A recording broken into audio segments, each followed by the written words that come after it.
Olá pessoal, eu sou a doutora Adriana Ribas, gastroenterologista e endoscopista, formada pela Universidade de São Paulo, pela USP. Sou doutoranda também em Ciências em Gastroenterologia, meu tema de estudo é doença de Crohn e trombose.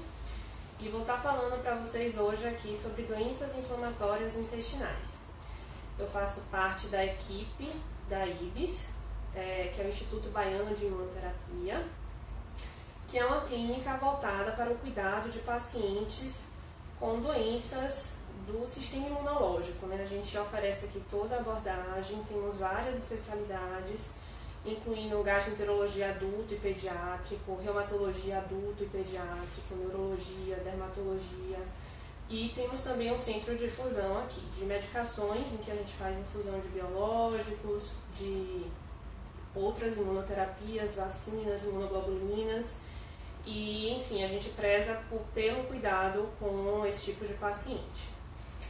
Lembrando que isso aqui é um bate-papo bastante informal e que nada substitui a consulta médica, em que a gente vai individualizar a sua terapia e suas recomendações, certo? Então, falando sobre doenças inflamatórias intestinais, o que são elas? Principalmente a doença de Crohn e a retocolite ulcerativa. Em até 10% dos pacientes a gente não consegue dizer qual das duas o paciente tem, a gente classifica como uma colite indeterminada a partir do padrão das úlceras na colonoscopia, mas isso não vai impactar muito no tratamento. É basicamente doença de Crohn e retocolite. São doenças que no passado acometiam mais países do norte, né? Canadá, Estados Unidos, Europa, e que nos últimos anos a gente vê um aumento da incidência para países da América Latina, para países orientais, e a gente fica se perguntando o porquê disso, né? Então ainda não se sabe a causa dessas doenças, acredita-se que multifatoriais, mas que talvez a dieta exerça um papel super importante na fisiopatologia dessas doenças, onde a gente observa em alguns estudos, né, principalmente de filhos de imigrantes de países com baixa prevalência da doença, quando eles se mudam para áreas de alta prevalência, como os Estados Unidos, por exemplo, aquela criança ela vai se comportar como uma criança nascida nos Estados Unidos, ou seja, que ingere uma alta taxa de gordura, de proteína animal, alimentos processados, ricos em químicos e conservantes, enfim. Então acredita-se que uma das causas seja a própria dieta industrializada, né? E esse avanço para os outros pacientes ou para os outros países. Então não se sabe ainda a causa, acredita-se que multifatorial, então tem pacientes que têm uma predisposição genética, já tem mais de 200 genes envolvidos com a fisiopatologia da doença, e que haja uma interação entre os pacientes que tenham essa predisposição, uma interação entre a microbiota, os fatores ambientais, tipo tabagismo, estresse, a própria dieta que eu já falei, infecções virais.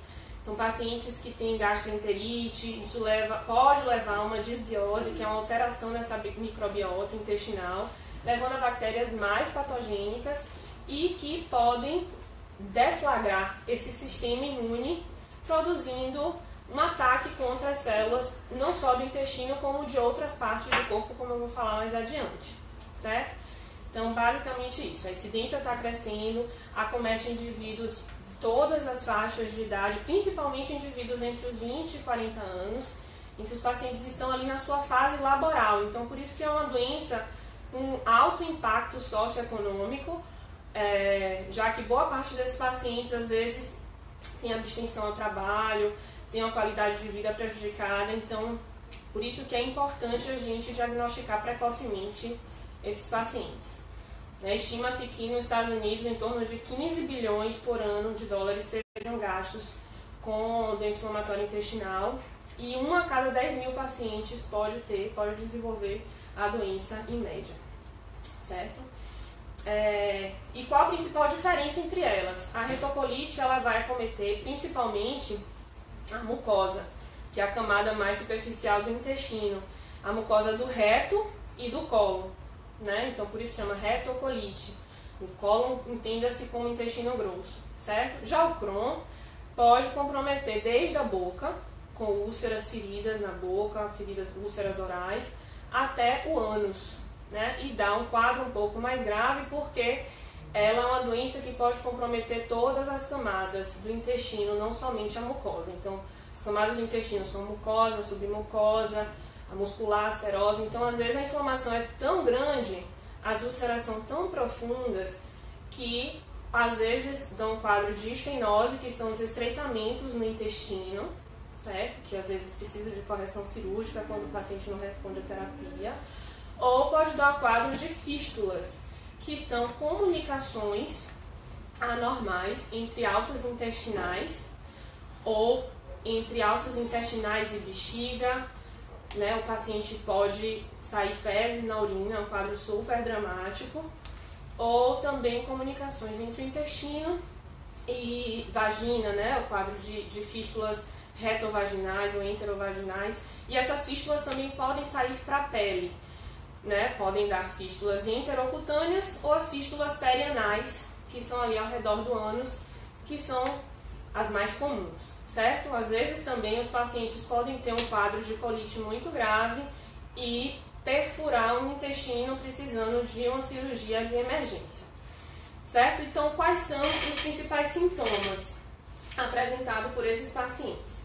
A grande maioria vai ter uma diarreia crônica. Entenda-se por isso que seja uma diarreia que dure mais de 4 semanas.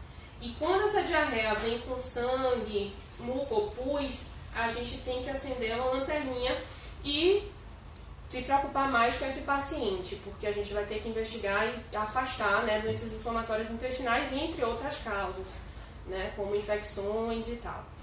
Então, principalmente a diarreia. Mas tem pacientes que não vão apresentar diarreia, vão apresentar uma dor crônica, uma dor abdominal crônica, vão ter uma anemia, vão ter fadiga, fraqueza, que são sintomas super comuns nesses pacientes, além das manifestações extraintestinais. Então, o grau de inflamação nessas doenças é tão intenso que a inflamação pode pegar não só o intestino, como também outras partes do corpo. Entre as manifestações extraintestinais mais comuns, destacam-se as articulares.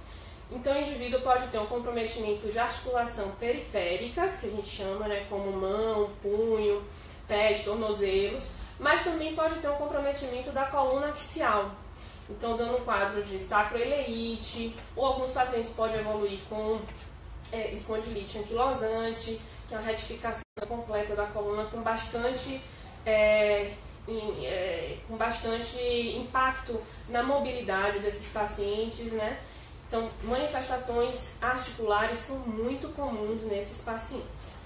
A gente pode ter também manifestações oculares. Então, olho vermelho, um paciente que se queixa de dor ao movimentar os olhos, que tem alguma visão turva, que tem uma hiperemia nos olhos. Isso daí pode ser um quadro de uveíte ou episclerite, que são também comuns nesses pacientes. Manifestações dermatológicas, a gente pode ter lesões de pele de difícil classificação, ou de difícil tratamento, como pioderma gangrenoso, que são úlceras grandes, que podem dar em qualquer parte do corpo e às vezes são difíceis de cicatrizar. O próprio eritema nodoso também, que são lesões eritematosas e bastante dolorosas em pernas, lesões avermelhadas, endurecidas, né, que doem muito, podem vir acompanhado da atividade da doença. Várias dessas manifestações podem surgir antes da doença inflamatória, podem acompanhar o curso da doença inflamatória ou podem surgir mesmo quando a doença está sob controle. Por isso que é importante a gente saber que elas existem e saber se estão associadas ou não. Outras manifestações são as hepatobiliares. Então, a doença inflamatória ela pode estar associada também não só com hepatite autoimune, como colangite esclerosante primária, que são alterações nos ductos biliares. Os ductos biliares eles são localizados dentro do fígado e tem uma porção também extrahepática, em que pode dar estenoses, que são esses estreitamentos e dilatações dessas vias. Com o tempo pode evoluir para cirrose, e o paciente que tem colangite esclerosante associada à doença inflamatória intestinal geralmente tem um perfil mais agressivo da doença e a gente tem que se preocupar com o câncer de intestino, uma vez que esses pacientes têm um risco aumentado e a gente tem que ficar de olho, fazer colonoscopia anual e não perder esse paciente de vista, certo? Uma outra manifestação extraintestinal, também comum nesses pacientes, que é inclusive o meu tema de estudo, é a trombose. Então a trombose ela pode ser tanto venosa quanto arterial, sendo a venosa mais comum, né? Então quando o paciente faz uma trombose venosa de membros inferiores, por exemplo, esse trombo pode se deslocar para o pulmão e dar um quadro de tromboembolismo pulmonar. É um quadro grave, a depender do tamanho, né, do trombo, do grau de comprometimento dessas artérias, e pode dar falta de ar importante e dor torácica, certo? Então, há um risco aumentado de trombose, principalmente naqueles pacientes que estão em atividade clínica importante, e há medicações que a gente faz para prevenir essas tromboses, né, que a gente não pode esquecer de fazer, porque quando o paciente faz, por exemplo, um tromboembolismo pulmonar, aumenta muito a mortalidade desse paciente, certo? Sempre pesquisar também nos pacientes que têm esses sintomas que eu já falei e que têm outras doenças autoimunes, como a diabetes tipo 1, né, diabetes mellitus tipo 1, como pacientes que já têm outras desordens reumatológicas, artrite, psoriásica, um paciente que tem lúpus e tal, começa a fazer uma diarreia crônica, a gente tem que ficar atento e pesquisar. Tá chegando aqui uma pergunta da Jaqueline Queiroz, falando aqui sobre sintomas, né? Ela